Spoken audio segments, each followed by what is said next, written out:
What's up, guys? Sean Nalawani here, SeanNal.com, bodytransformationtruth.com. And I was recently asked this question on a Q&A video that I did a while back, and it said, what is the one thing you wished you knew when you started lifting? And I sat down to think about it, and pretty quickly I came up with 7 things that I wish I knew, and I wanted to share those with you today in this video. Now, there are definitely more than 7 things that I did wrong along the way, but these are just some of the main ones that came to mind first and foremost. So if you're still a beginner yourself, then hopefully you can learn from and benefit from the mistakes that I made as it applies to your program. And if you're more advanced, then I'm sure some of these will sound very familiar and you can just use them as a reminder. So the top 7 bodybuilding mistakes that I've made in no particular order. Mistake number 1 would be the overly aggressive dreamer bulk. In other words, having the goal of wanting to be as huge and muscular as possible and then going ahead and eating massive amounts of food and thinking that more calories automatically means more muscle. So I'm about 5'8", 5'9". This morning I weighed in at 174 pounds. And in the past, I've actually been as heavy as 228 pounds, which for my frame is basically just ridiculous. I just wanted to gain as much size as I possibly could. And I went completely overboard on calories, thinking that I was putting on a bunch of muscle, when in reality, a huge percentage of it was just fat. And then I had to drop over 30 pounds before I started to look half decent again. This is actually one of the most common bodybuilding mistakes there is. And most serious lifters have probably gone through a solid dreamer bulk phase at some point. But in hindsight, it's really just not a good approach all around. Muscle growth is a slow and gradual process. Your body can only build a very limited amount of muscle over any given time frame, and any calories that you take in beyond what your body can use for muscle growth, those are just gonna end up as body fat. And if you get excessively fat, then you won't feel good, you won't look good, and you'll have to go through the whole tedious cutting process in order to get rid of it. So if I could go back, I would have just stuck with a smaller calorie surplus and focused on making gradual lean gains rather than trying to rush things. Bodybuilding mistake number 2 was not treating my joints with enough respect. When you first start lifting and you don't have any injuries, you sort of think you're invincible and that nothing can go wrong, and you just want to make gains at whatever cost, and that makes you liable to do plenty of stupid things in the gym that eventually catch up to you and can cause real problems. I can say that I always trained with pretty good form, but I definitely made the mistake of pushing the envelope a bit too far, thinking that more intensity automatically meant more gains. So I used a lot of forced reps, heavy negatives, rest pause, always training to failure and beyond. Just things that when used sparingly are okay, but I was basically doing them every single time I trained, and as a result, I ended up with issues in my shoulders, in my low back, my elbows, and the truth is that a lot of those things still affect me to a certain degree to this day. So if I could go back, I would have done more thorough warm-ups, I would have included mobility work in my program, and I would have dialed the intensity back, because training to that level just isn't necessary to maximize muscle growth anyway. Injury prevention should actually be treated as a primary concern, because your ability to train and build muscle, it hinges on the fact that your joints are healthy enough to do so in the first place. And if you do get injured, depending on how serious it is, your entire program can be pretty seriously compromised.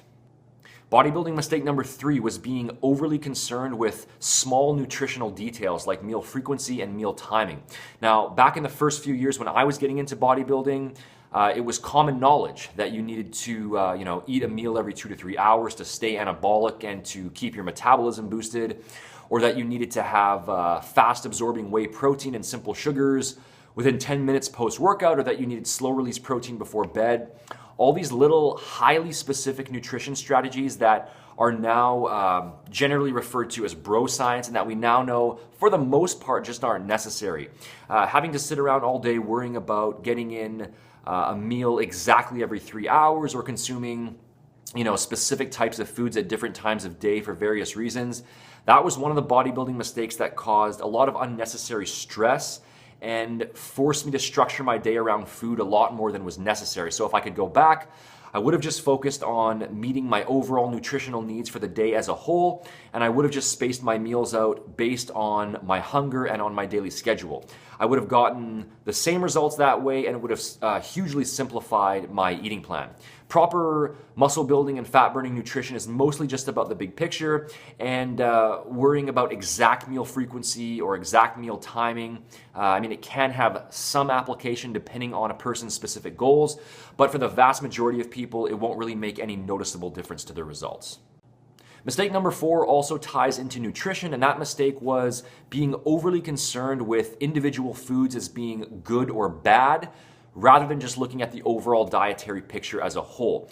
I used to think, well, I'm a bodybuilder, and bodybuilders eat canned tuna, and they eat chicken breast and brown rice, and they don't eat pizza, or they don't eat cookies. Therefore, I should only eat clean foods, and I should avoid all junk foods. Again, nutrition is all about the big picture, and as long as the bulk of your intake is coming from what we'd traditionally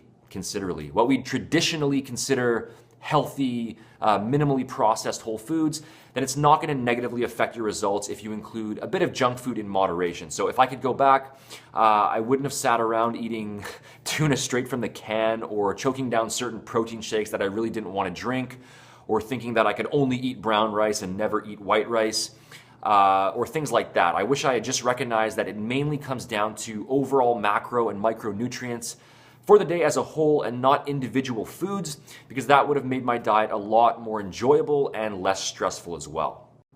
Mistake number 5, an extremely common one, but it has to be mentioned because I definitely did this myself, and that was overemphasis on supplements. I used to have behind my bedroom door a bunch of shelves, and at one point my room pretty much looked like a miniature supplement store. These shelves were just stacked from top to bottom with all kinds of useless crap.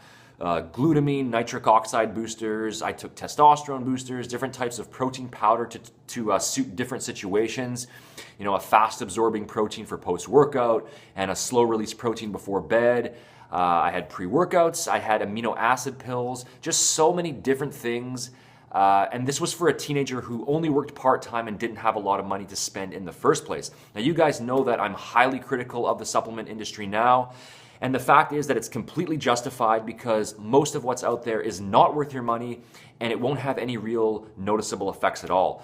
The supplement industry is basically just a big marketing machine, and there really are only a handful of bodybuilding supplements that are even worth trying.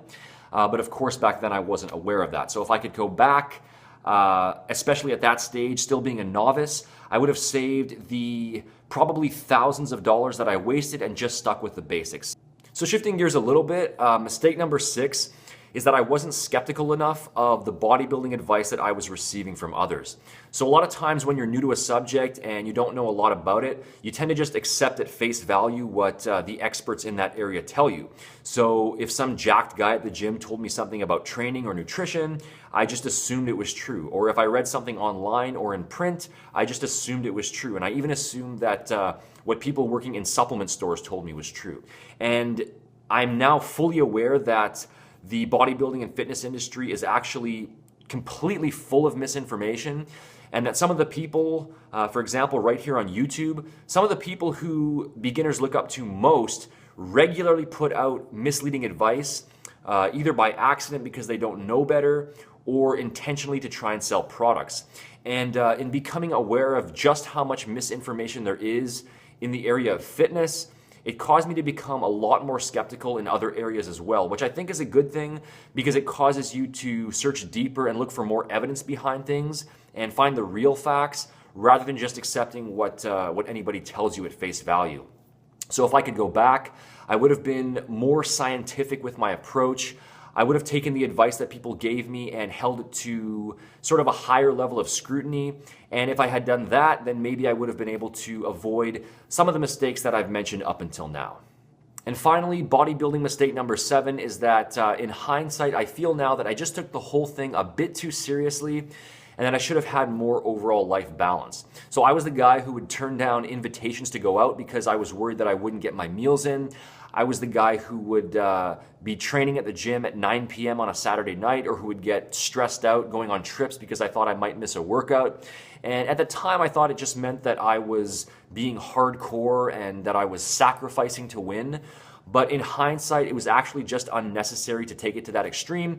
And if I knew then what I know now, I wouldn't have revolved my life around bodybuilding so much. But instead, I'd have bodybuilding be something that revolved around my life. And I just wouldn't have taken it so seriously in general. Don't get me wrong, I love working out. I love being in shape. But realistically, unless you're competing or you're directly making a living from it, it actually doesn't require a huge amount of time and a huge amount of effort to get the body that you want. It only takes a few hours per week of training. Keep your nutrition reasonably on point for the day as a whole, a couple basic supplements, sleep well, and once you get into a routine with it, it really doesn't require a whole lot of thought or a whole lot of sacrifice. So if I could go back now, I would have gone out more in my late teens and in my early 20s instead of turning down invites because I thought it was going to interfere with my muscle gains. I would have been more flexible with my diet. If I fell off track a bit, I would have realized that it wasn't actually a big deal. And I would have just been easier on myself and realized that bodybuilding is not that serious and that fitness should be something that adds to your life rather than being the sole focus. Now, that's just me. If fitness is your sole focus and you're genuinely happy with it, then obviously that's fine.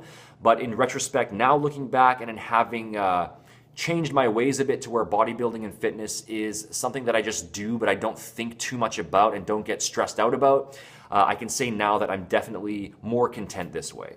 So a bit of a longer video here, but I hope you guys found these bodybuilding mistakes helpful. And it is kind of fun to think back on this stuff and see how much I've actually learned and evolved since then. So I hope you guys enjoyed it. Make sure to follow me on Facebook, Twitter, and Instagram if you aren't already. If you want to get a step-by-step roadmap that outlines everything I've learned about proper training, nutrition, and supplementation so that you can avoid all of these bodybuilding mistakes I made and get the body you want without having to give up your entire life or revolve your whole life around your program, then you can grab my Body Transformation Blueprint System by clicking here or by visiting bodytransformationtruth.com. The link is in the description. The official website is SeanNell.com, and feel free to share the video, leave a comment, and subscribe if you did find the advice helpful. Thanks for watching, guys, and I'll talk to you again soon.